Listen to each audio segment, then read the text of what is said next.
तो नमस्कार मित्रों, स्वागत है आप सभी का बसंत विहार में और मेरा नाम है मंतोष। अभी फिलहाल की परिस्थिति में जो सभापति का चुनाव है पूरी तरीके से छाया हुआ है और हम मौजूद हैं गोपालगंज में। और ये जो भी युवा आप लोग देख रहे हैं सभी लोग गोपालगंज के ही हैं। अब गोपालगंज में जो नगर निकाय की चुनाव है यहाँ पे किस करवट बैठेगा, फिलहाल हम ये बात करेंगे कि जो वर्तमान के यहाँ के सभापति हैं उनके कामकाज को लेकर, और उसके बाद से हम बात करेंगे कि जो भी इसमें से प्रत्याशी हैं उनमें से कौन कौन से जीत के पैमाने पे हैं, यानी जीत के पैनल में कौन कौन से प्रत्याशी आ रहे हैं, इस पे हम बातचीत करेंगे। लेकिन सबसे पहले हम बातचीत कर लेते हैं जो वर्तमान में अभी हैं हरेंद्र चौधरी जी, उनके कामकाज को लेकर। फिलहाल हम एक बात और भी बता देना चाहते हैं कि पहले 2022 के पहले जो भी चुनाव होते थे नगर के, उसमें जो वार्ड वाले हैं वो वोट करते थे, लेकिन अभी परिस्थिति बदल चुकी है। अब जो चेयरमैन का चुनाव हो रहा है वो सीधे जनता द्वारा होगा अभी फिलहाल की नियमावली द्वारा, और ये चुनाव जो है वो डायरेक्ट जनता द्वारा हो रहा है। तो पहले वार्ड वगैरह को पैसा वैसा ले देकर खरीद लिया जाता था, लेकिन अब इसमें मुझे लाभदायक ये लग रहा है कि जो वार्ड सदस्यों के पास पैसा जाता था अभी डायरेक्ट जनता के पास जाएगा, है ना। हालांकि खेल वही है, थोड़ा प्रक्रिया बदल गया है, तो इसमें जनता को भी कुछ लाभ होगा, इसलिए कुछ सुखद ये चुनाव होगा। सबसे पहले हम बात कर लेते हैं, यहाँ पे सत्यम जी हमारे साथ है। सत्यम जी नमस्कार। अभी फिलहाल के जो यहाँ पे चेयरमैन है सभापति जी है, उनके कामकाज को लेकर आप क्या कहेंगे? देखिए, कार्य तो बहुत अच्छा किया है लगातार। हम लोग तो उस दिन गए थे तो घुटने पर पानी है गए थे, देखा वही वो एक नंबर वार्ड है। जी बिल्कुल। हाँ, लगातार 20 साल से साइकिल से जा रहे थे और साइलेंसर में पानी घुस रहा था लगातार 20 साल से। लेकिन कुछ समस्याएं हैं, जैसे विकास उन्होंने कहा पार्क वगैरह का, सेल्फी पॉइंट वगैरह बनाया, लेकिन ये सब ऊपर से दिखने वाली चीज है। धरातल पर जाए, अंदरूनी रूप से देखा जाए, कुछ ऐसी समस्याएं हैं जो वार्ड वासियों को, आम जनता है उनको कुछ समस्या है, जैसे कि साफ सफाई से रिलेटेड, या फिर जो पानी का निकास का उसका ग्राउंड लेवल पे अभी कोई वर्क नहीं है, कोई मैप तैयार नहीं है, उससे कोई कार्य नहीं है। कुछ चीजों से जनता नाराज भी है और जनता इस बार यह भी सोच रही है कुछ बदलाव होना चाहिए। चलिए, 5 अंकों में से अगर उनके कामकाज को आपको अंक देना हो तो कितना अंक देंगे? 3 जी। चलिए ठीक है। यहाँ पे सर आपका नाम? मेरा नाम आशीष राजपूत हुआ जी। क्या कहेंगे जो अभी वर्तमान में? देखिए, जैसे कि आपने इनसे प्रश्न किया, आपने इनसे प्रश्न किया था कि आप उनकी रेटिंग को क्या देंगे, तो वो तो बाद में बात करेंगे। और सबसे पहले चीज हम ये कहेंगे कि कोई जादूगर नहीं होता है सर। विगत 10 साल पहले गोपालगंज की क्या सिचुएशन थी, क्या उसकी व्यवस्था थी ना, किसी से छुपा नहीं है। 10 साल पहले आप बोल रहे हैं वार्ड नंबर 1 में पानी लगता था, तो 10 साल पहले कोई ऐसा वार्ड नहीं था जहां पे जल जमाव की ये परिस्थिति नहीं थी। हाँ, और हम आपको बता देना चाहते हैं कि पूरे वार्ड में इतना काम हुआ है, और वो जहां जल जमाव होने का आप बता रहे थे कि साइलेंसर में पानी घुस रहा था, तो वो NH 28 जो है, NH 28 के चलते घुस रहा है। वहाँ पे नाला बना हुआ है, यहाँ पे एक प्रॉब्लम ये भी है कि नाला बना दिया गया है और वहाँ पे पानी निकासी का कोई साधन नहीं है, तो आखिर वो भी तो पैसा बेकार किया गया है। मैं आपसे बता देना चाहता हूँ कि अगर हाइट पे है, NH 28 जो है वो काफी हाइट पर है और उस पे काम चल रहा है। और चूंकि सर कोई जादूगर नहीं है कि ऐसे छड़ी घुमा दिए हो गया, और विगत 5 साल में इतना विकास हुआ है जो कि ना कोई हम मतलब कर भी सकता है। लेकिन मुझे पूरा विश्वास है कि माननीय हरेंद्र चौधरी जी ने एक बेहतर कार्य किया है, और वो जीतते हैं तो बेहतर कार्य करेंगे। अगर रिव्यू की बात रही तो 5 में से 5 उनको हम देना चाहेंगे, 5 में से 10 भी दे सकते हैं। लगता है कि पूरी तरीके से उनके समर्थन वाले हैं। और चलिए बोलिए। हम बता देना चाहते हैं कि विगत 10 साल से जितना काम हुआ है, आप बहुत लोग नोटिस कर रहे हैं, बहुत लोग जातिगत इसमें राजनीति ये कर रहे हैं, तो हरेंद्र चौधरी एक ऐसे हैं जो महाराणा प्रताप का पार्क निर्माण किए, और बड़े बड़े शहरों में जो सेल्फी पॉइंट हुआ करती थी आज अपने शहरों में लेके आए। इनके मान लीजिए कि काल में अगर इनके वर्तमान में ही वो स्टैचू वगैरह का भी चोरी हो गया था, ये कैसे? स्टैचू का चोरी नहीं हुआ तो अभी भी चल के देखिए, अभी लगा हुआ है। नहीं, एक बार हुआ था ना, पेपर वगैरह में भी आया था कि भाई वो सब विपक्षी षड्यंत्र थी, और वो सब पूरी तरह से वो षड्यंत्र सफल रही। और आज भी चल के देखिए, भामा शाह का स्टैचू लगा, स्टैचू गायब था गोपालगंज के लिए, हजियापुर जो चौक है, 5 दिन के लिए स्टैचू गायब था। वहाँ का फोटो है, वीडियोज है, वो सब मिल जाएगा। लेकिन एक बात देखिए, हम ये कहेंगे सही है, विकास किए हैं, लेकिन आप एक बात बताइए, आप निर्वर्तमान चेयरमैन है, ठीक? बिल्कुल, हमारा अधिकार है आपसे हम सवाल करेंगे। आप 20 साल में क्या किया है? 10 साल की बात हम नहीं कर रहे, 20 साल से चेयरमैन है, क्या 20 साल में जल जमाव का समस्या का निदान नहीं कर सकते थे? हम तो आपसे क्वेश्चन करेंगे। बिल्कुल। इसीलिए बदलाव कोई भी चाहता है, क्योंकि कोई लगातार नहीं रह सकता।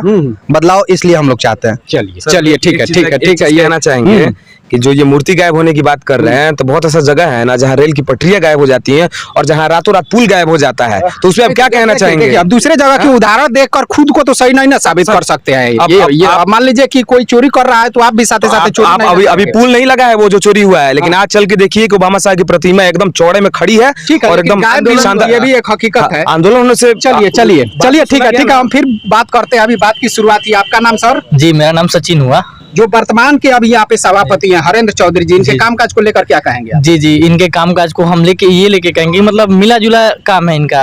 या तो आप जैसा मार्किंग करने का बात की कि 5 में आप कितना मार्क करेंगे, तो हम इनको 2.5 मार्क देना चाहेंगे, क्योंकि बहुत ऐसा काम हुआ है जो कि हाँ अच्छा काम हुआ है और जनता जो है बहुत लोग खुश भी हैं और बहुत लोग नाखुश भी हैं। मिला जुला है, फिर भी जहाँ तक इनका अच्छा काम किए हैं, दिखावे वाला काम हुआ है, लेकिन बैक कर सकते हैं कि निकल जाएंगे आपकी पारी, मतलब कि बैक कर सकते हैं या बैक हो जाएंगे? मतलब कुछ कहा नहीं जा सकता है, दोनों चीज हो सकता है। मतलब फिलहाल तो कड़ी टक्कर दे रहे हैं, बहुत मतलब सबसे आगे अभी चल रहे हैं फिलहाल में। चलिए ठीक है सर, आपका नाम? अर्जुन सिंह। अर्जुन सिंह जी, जो वर्तमान की हमारा सवाल वही है, क्या कहेंगे आप उनको लेकर? देखिए, जो निवर्तमान सभापति महोदय हैं, उनका कार्यकाल बेहतर रहा है, लेकिन इससे भी बेहतर हो सकता था।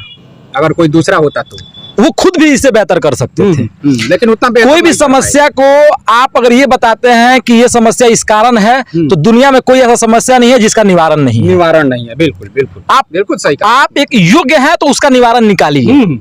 अगर पानी लग रहा है तो पानी का निकासी कैसे होगा, एक सभापति को सोचना चाहिए कि अगर किसी मोहल्ले में किसी वार्ड में जल जमाव की समस्या है तो उसका निवारण कैसे किया जाए, ये सभापति का जिम्मेवारी बनता है। और गोपालगंज में बारिश के मौसम में ऐसी सिचुएशन हो जाती है, ऐसा एक गली गली में लोगों का जाना मुश्किल हो जाता है। मान लीजिए कि वो अपना वही बता रहे हैं हम आपको, वही ऐसा बता रहे हैं करके जी। चलती है, और जो हम बिल्कुल। जैसे लोग हैं वो अपना पैंट संवार कर बिल्कुल। चलते हैं। बेहतर है कि आपने पार्क बनाया, आपने स्टैचू लगवाया, बहुत बेहतर है, हम मानते हैं इसको बेहतर है, लेकिन सबसे पहले किसी शहर का विकास तब होता है जब वो स्वच्छ और साफ हो। जी बिल्कुल। नालियों की देखिए, पार्क वगैरह जो है वो तो मान लीजिए कि हमारे दिनचर्या का मनोरंजन का चीज है।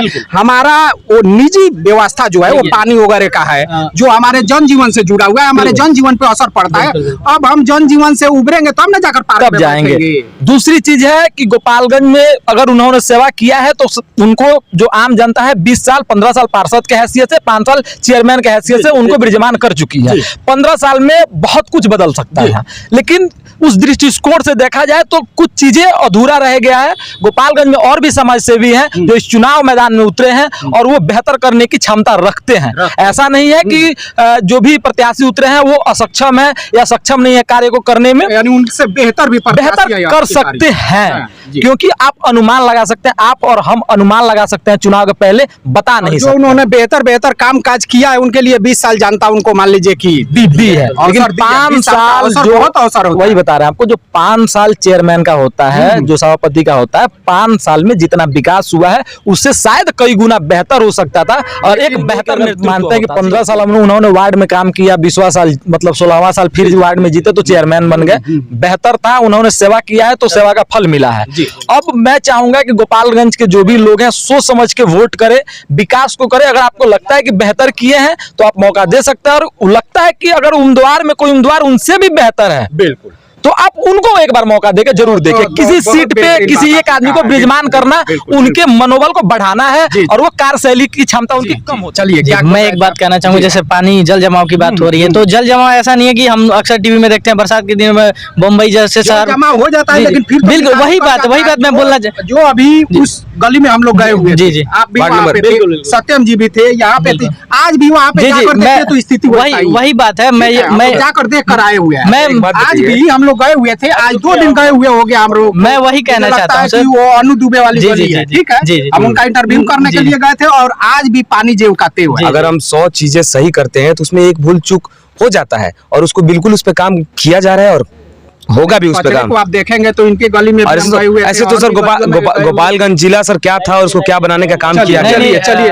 अभी यहाँ से विपुल जी है। विपुल जी, चलिए विपुल जी क्या देखिए, कहेंगे? पहले तो गोपालगंज की जनता को हम लोग अभी फिलहाल सुन रहे हैं जी और उनमें से एक यही आवाज निकल रहा है कि नहीं झुकने देंगे ऐसी वो हस्ती जिसके अंदर जीवित है गरीब बस्ती। और कहीं ना कहीं ये हम कहेंगे कि निवर्तमान जो सभापति हैं नरेंद्र चौधरी जी उनकी कार्यशैली बेहतर है। चूंकि हम बताते हैं कि जैसे आप लोग कह रहे हैं कि पानी लगा है, 3-4 वार्ड में पानी लगा है, ठीक है, हम इस बात को मान रहे हैं कि पानी लगा है, वहाँ समस्या है, लेकिन 28 वार्ड है ना, 24 वार्ड को आप क्यों नहीं दिखा रहे हैं? 24 वार्ड में भी तो वो समस्या नहीं हुआ है। इधर दलित बस्ती है, मुसहर वगैरह है, हम वहाँ अरे देखिए, अब देखिए कहा जाता है ना कि नहाते समय कभी कभी जब सुनिए ना स्थिति है, अगर आप पूरी शरीर अगर हम जब गरीब को भी मान लीजिए कि महसूस होगा कि भाई हम तो इन लोगों से अमीर है। देखिए गरीबों के हित में काम हुआ है। हम देखिए हम यहाँ बात निष्पक्ष रखेंगे, कोई किसी के पक्ष में हम लोग बात नहीं करेंगे यहाँ पे, क्योंकि हम लोग युवा है नहीं आया है। हाँ हाँ जो गोपालगंज की नब्ज है, हाँ हाँ आप लोग बिल्कुल उसके नब्ज है जो समाज में और जो बैठते हैं। जो देखिए सबसे बड़ी बात है कि जो हमारे आंदोलनों में साथ दिया है, जो हमारे संघर्षों में साथ दिया है और जो वास्तविकता में संघर्ष किया है, हम उसका चुनाव इस बार करेंगे। और वो संघर्ष कहीं ना कहीं निवर्तमान चेयरमैन में दिखता है और वो हमारे संघर्षों में पूर्व में भी साथ दिए हैं, इस समय भी हमारा लगातार साथ देते रहते हैं। तो हम ये नहीं कहेंगे कि आप उन्हीं को चुनिए, लेकिन आपको लगता है कि जो बेहतर है या फिर इनसे बेहतर कोई काम कर सकता है, आप उनका चुनाव बेशक कर सकते हैं। मैं एक बात कहना चाहूंगा। चलिए अब हम दूसरी पॉइंट की तरफ चल रहे हैं कि करीब मुझे लगता है कि 26-27 कैंडिडेट है यहाँ पे गोपालगंज में वो सभापति के लिए। कौन कौन से आपको मान लीजिए कि जो लीडिंग पॉइंट होता है, लीडिंग कैंडिडेट होते हैं, कौन कौन से आपको दिख रहे हैं? मैं सबसे ऊपर रखना चाहूंगा हरिंदर चौधरी जी को, जो अभी वर्तमान चेयरमैन है, और दूसरे नंबर पे पंकज सिंह राणा को रखना चाहूंगा। वो भी काफी अच्छे भाव के इंसान है और काफी काम कर सकते हैं, चूंकि एक छात्र राजनीति से जुड़े हुए हैं और कहीं कहना कि उनको भी लोग वो भी छात्र राजनीति से जुड़े हैं और वो भी बहुत बेहतर कर सकते हैं, मतलब कि वो बहुत बेस्ट कैंडिडेट है और टक्कर देने वाले कैंडिडेट है।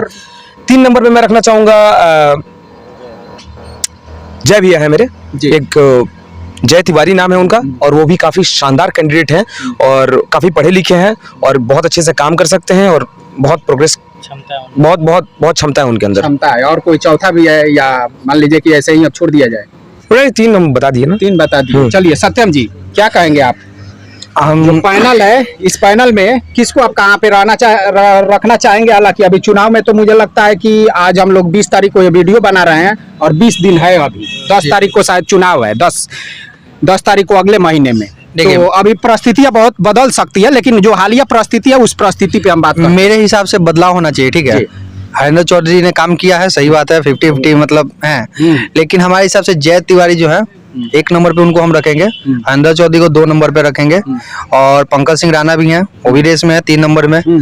कृष्णकांत गुप्ता, रामाधर प्रसाद, ये लोग भी हैं, और एक प्रकाश लाल श्रीवास्तव भारतीय जनता पार्टी के मतलब काफी जुझारू कार्यकर्ता, वो भी रेस में रहेंगे। लेकिन इन लोग का शेड्यूल नहीं तय कर पाएंगे कौन किस नंबर पे रहेगा, लेकिन ये 5-6 लोग हैं जो जिन लोगों का नाम रहेगा, रेस में रहेंगे, रेस में रहेगा और इन्हीं में से कोई ना कोई जीतेगा और हारेगा। जी चलिए हम अगला बात कर लेते हैं इनसे।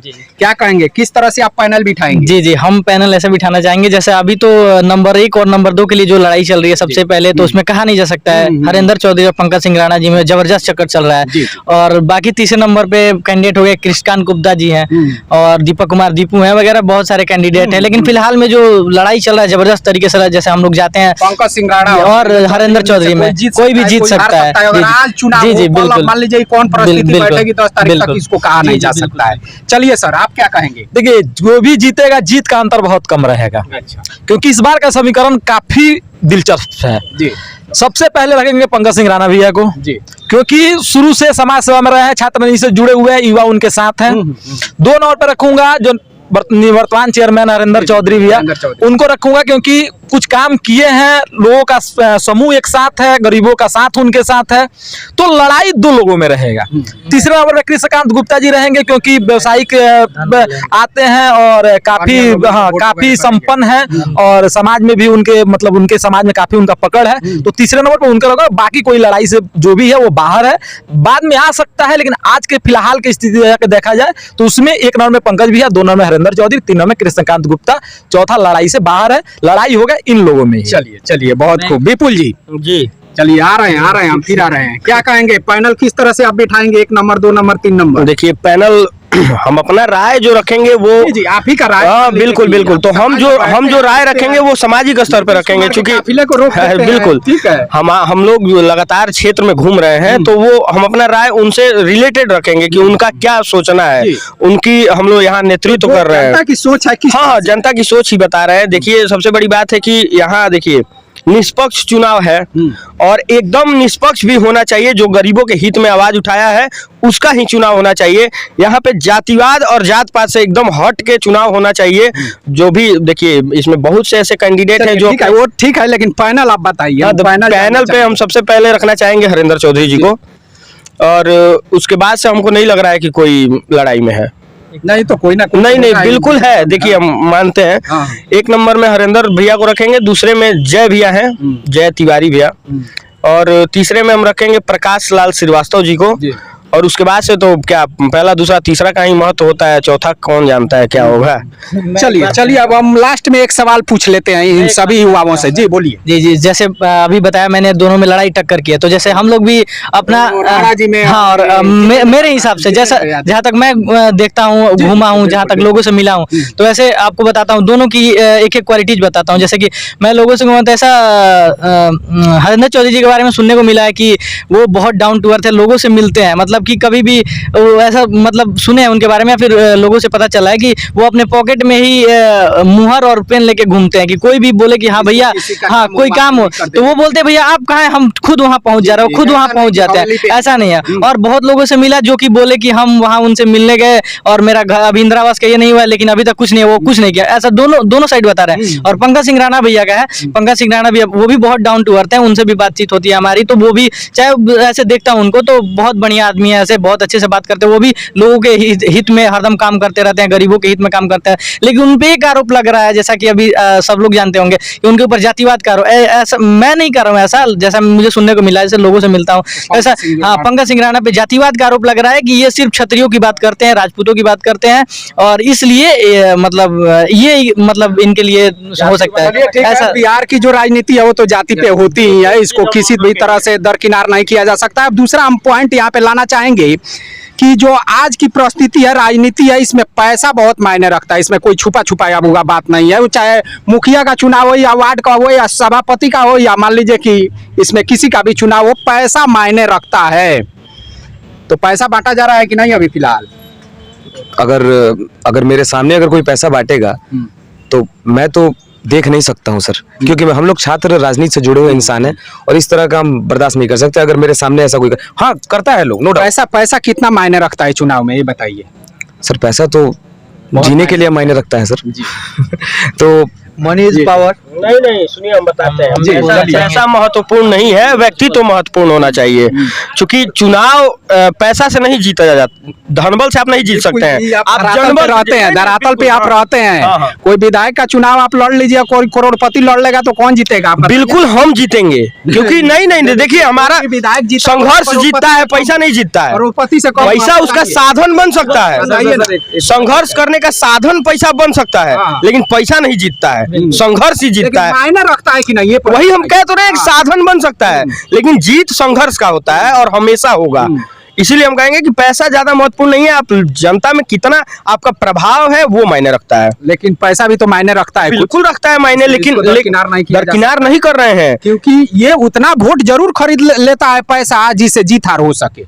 एमएलसी चुनाव उदाहरण है। जो मान लीजिए कि जिनके पास पैसा नहीं है, या बहुत से जनता ऐसी भी कहती है कि ये लोग वोट चुनाव के टाइम में ही आते हैं, तो इनसे कुछ ले लीजिए और वोट दे दीजिए, इनसे कौन सा काम हमें है, ये भी कहने को हमें हमारे समाज में आता है ना। जी पैसे के बात है तो मैं यही कहना चाहूंगा, पैसे पे व्यक्ति तो भारी पड़ता है। क्योंकि अगर पैसे की बात की मेरे हिसाब से तो मैंने पहले हरेंद्र चौधरी, पंकज सिंह राणा जी में जो लोग बिकने वाले होते हैं वो बिकते हैं, लेकिन आजकल का जो युवा है, आजकल के लोग हैं, मुखिया में हम देखे अभी इसी बार एक जगह देखे कि खूब एक मुखिया खर्चा किया था, नाम नहीं रखेंगे, उसी का पैसे खा के वोटवा जाके कहीं दूसरे जगह दे दिया। पब्लिक स्मार्ट हो गई। हाँ, समझे कि नहीं? पैसा कोई दे रहा है, पैसा क्यों कोई डिनाई नहीं कर रहा, पैसा लोग ले रहा है, लेकिन वोट जहाँ जिसको देना है वहीं दे रहा है। तो ऐसा अगर बात है ना, अगर बात है कि नहीं वही व्यक्तित्व की बात है। अगर पैसे की बात होती तो हम पहले ही बोल देते कि निशिकांत गुप्ता जी ही होंगे कैंडिडेट चेयरमैन के, एकदम वही जीतेंगे, क्योंकि सबसे पैसे वाले वही अभी फिलहाल देखा जाए तो। क्यों मैं पंकज सिंह राणा का बात कर रहा हूँ, क्योंकि वो कई टक्कर में, क्योंकि उनका व्यक्तित्व है वैसा, इसलिए वो व्यक्तित्व के बल पे वो टक्कर में है और जीत भी सकते हैं, या मैं कह नहीं सकता हूँ। उनको जातिवाद का जो टैग लग रहा है, एक मिनट हम बोलना चाहेंगे उनके विषय में। जो जातिवाद का टैग लग रहा है, अपने जाति पे, अपने जाति के सभा में जाना, कोई अगर अपने जाति में किसी को दबाया जा रहा है, उसको उसके हक को मारा जा रहा है, उसका आवाज उठाना अगर जातिवाद है तो मानता है कि मैं भी जातिवादी हूँ। सर मैं प्रश्न पूछना चाहूंगा इनसे प्रश्न पूछूंगा। ये बताइए कि महाराणा प्रताप पे पार्क बन गया, तो अगर उनको जातिवाद करना होता तो इस बात को हम भी एक क्षत्रिय हैं, तो इस बात को तो मैं गर्व फील करता हूँ कि हरिंदर चौधरी ने यहाँ पार्क बनवा दिया महाराणा प्रताप के नाम से, क्यों नहीं किसी और के नाम से बनवा दिया गया? तो ये तो जातिवाद। देखिए सर, देखिए वो जातिवाद से दूर है, वो जातिवाद से दूर है। उनको पंकज सिंह राणा भैया को जातिवाद का टैग इसलिए दिया गया क्योंकि वो अपने जाति का आवाज उठाते हैं। अपने जाति में अगर कोई दबला कुचला किसी कोई लूट रहा है, कहीं परेशान है, तो उसके लिए वो खड़े होते हैं। वो हर किसी का कर्तव्य बनता है कि अपने जाति, अपने अगल बगल का, ऐसा नहीं है किसी बता रहे हैं। मेरा बात सुन लिया जाए, हमारा कंप्लीट कर लिया। नहीं सुनिए, अगर अब ऐसा नहीं है कि सिर्फ राजपूतों के लिए करते हैं, हर जाति बिरादरी के लिए किए हैं, लेकिन लोग इसलिए इस टाइम उनको हाईलाइट कर रहे हैं जाति विशेष पे कि उन पे टैग लगाया जा रहा है, क्योंकि उनका वोट जो है राजपूत वोट में ही सिमट जाए। लेकिन ऐसा होने वाला नहीं है, घबराइए मत, रिजल्ट आएगा, सबको पता चलेगा। बिल्कुल। मैं ये कहना चाहूंगा, मैं जब सुना कि हाँ, मतलब मैं ये नहीं कह रहा हूँ कि वो जातिवाद, मैंने सुना कि लोग बातें कर रहे हैं कि हाँ वो जातिवाद का टैग लग रहा है उनपे, तो ऐसा नहीं है। वहाँ अभी 2016 में जब ये हुआ था, चेयरमैन बने थे, हरिंदर भैया जब चेयरमैन बने थे, उस समय यही पंकज सिंह राणा उनके लिए कैंपेनिंग किए थे और उनको जिताने में उनका अहम योगदान रहा था। तो कहाँ है जातिवाद, कहाँ रह गया जातिवाद? मेरा क्वेश्चन सबसे बड़ी चीज है, एक मेरा ये क्वेश्चन है कि मान के चलिए आप नगर निकाय का चुनाव लड़ रहे हैं चेयरमैन के लिए, आप बोले कि जातिवाद सब लोग करता है, ठीक है, ओपनली रूप से आप सामाजिक कार्यकर्ता है, छात्र नेता रहे हुए हैं पंकज भैया, और हम भी सम्मान करते हैं क्योंकि देखिए हम श्री राम सेना से हैं, और सबसे बड़ा हमारे लिए सौभाग्य की बात है, कोई समय था पंकज सिंह राणा का हिंदुत्व के लिए, मतलब एकदम गोपालगंज जिले में अग्रसर रहते थे। उस समय गोपालगंज में दो व्यक्ति का नाम आता था, पंकज सिंह राणा और दूसरा पलटू भैया, दो लोग हिंदुत्व के लिए अग्रसर रहते थे। 2015 में जो दंगा हुआ, इन दो लोगों से ज्यादा कोई मतलब टॉर्चर नहीं हुआ है। लेकिन अभी क्या आपका परिस्थिति आ गया, क्या ऐसा सिचुएशन आ गया कि आपका जो भी एफबी पोस्ट है, सोशल मीडिया है या अखबार की कटिंग से हर जगह जाति से रिलेटेड क्यों पोस्ट हो रहा है?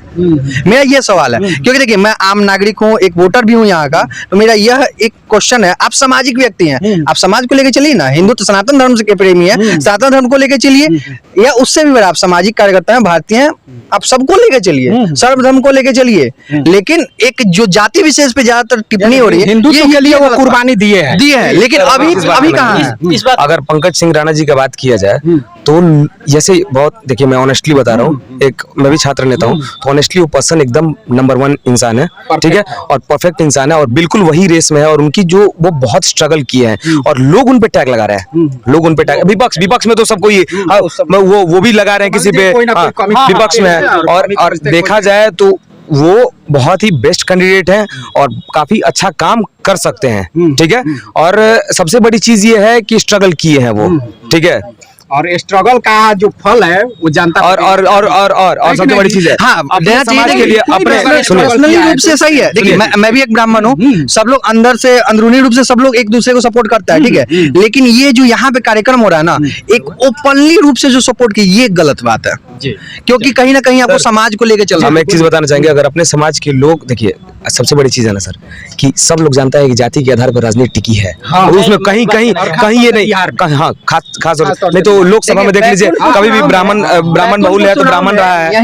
ठीक है। पंकज भैया है, बैकुंठपुर चुनाव में मंजीत सिंह का खुलेआम समर्थन किए थे, आपको यह पता हो? व्यक्तिगत लगा था भाई। आज एक बात बताइए, अगर मंजीत सिंह से उनका पंकज भैया गोपालगंज से हम के जिलाध्यक्ष रहे हुए हैं, और भारतीय जनता पार्टी और हम का गठबंधन था, केवल मंजीत सिंह का समर्थन के लिए इस्तीफा तक दे दिया। पार्टी से ऊपर अपना व्यक्तित्व होता है, जिससे व्यक्तिगत लगाव होता है, पार्टी से ऊपर उससे होता है। अगर आप आज किसी पार्टी से चुनाव लड़ेंगे, मैं किसी पार्टी का हूं, मैं आपका समर्थन करूंगा। अगर नहीं करता हूं तो मैं गद्दार हूं, और एक मित्र का धर्म नहीं निभाता हूं तो मैं गद्दार हूं, और वो अपना मित्र धर्म निभाए थे, उसको जाति से नहीं जोड़ा जाए। मैं एक बात कहना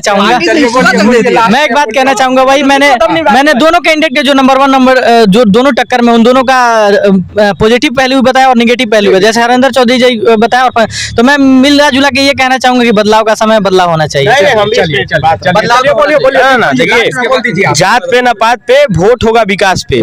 और सबसे बड़ी बात, विकास किस वे में हम बता रहे हैं कि देखिए, गोपालगंज में भम्मा साहब को सम्मान दिलाने वालों का ही चुनाव होना चाहिए। गोपालगंज में अटल बिहारी वाजपेयी जी को सम्मान दिलाने वालों को का चुनाव होना चाहिए। गोपालगंज में महाराणा प्रताप जी को गोपालगंज में महाराणा प्रताप जी को सम्मान देने वाले का चुनाव होना चाहिए। गोपालगंज में गरीब बस्ती और गरीब जितने भी जनता वर्ग है उसका सम्मान करने वाले का चुनाव होना चाहिए। गोपालगंज में ऐतिहासिक सेल्फी पॉइंट देने वाले का चुनाव होना चाहिए। गोपालगंज की सड़कें, नली गली, हर चीज से विकास करने वाले, पानी लगने वाले का भी तो चुनाव नहीं होना चाहिए। नहीं, देखिए हम बता रहे हैं। और जब इतना पे अगर जा रहे हैं, अगर इतना पे अगर विकास, वहाँ पे आप भी थे ना वहाँ पे, इसमें कोई हमसे आपसे मुलाकात भी हुई थी। अगर इतना पे वोट होगा तो हम भी वादा करते हैं कि उस जो 1-2 जगह की छोटी छोटी समस्या, अब ना हाथ में कानवा छूट जाला तनिसा तो ओकरा काट के नहीं फेंकल जाला, ओकरा फिर साफ कर लिया जाला, तो वही ना चुनाव बा, जीतते फिर उ काम होई। एक बात कहना,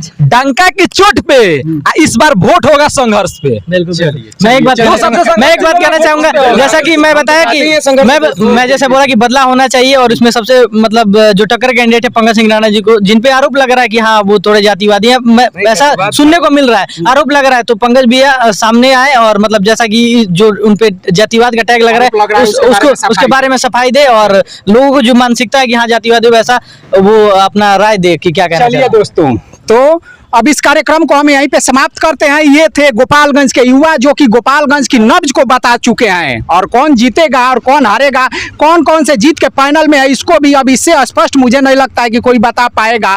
तो अब जो भी परिणाम जो भी हो, लेकिन जो गोपालगंज की नब्ज है, गोपालगंज नगर निकाय चुनाव की, ये जो युवा हैं यहाँ से बता चुके हैं। तो चलिए, अब समय जैसे जैसे गुजरेगा हम यहाँ का और भी वीडियो आप लोगों को सुपुर्द करेंगे, और यही सारे युवा रहेंगे जो कि गोपालगंज की नब्ज को भली भांति जानते हैं। तो हम इन लोगों से फिर मिलेंगे, और आप लोगों से भी हम फिर मिलेंगे अगले वीडियो में अगले टॉपिक के साथ। तब तक के लिए नमस्कार।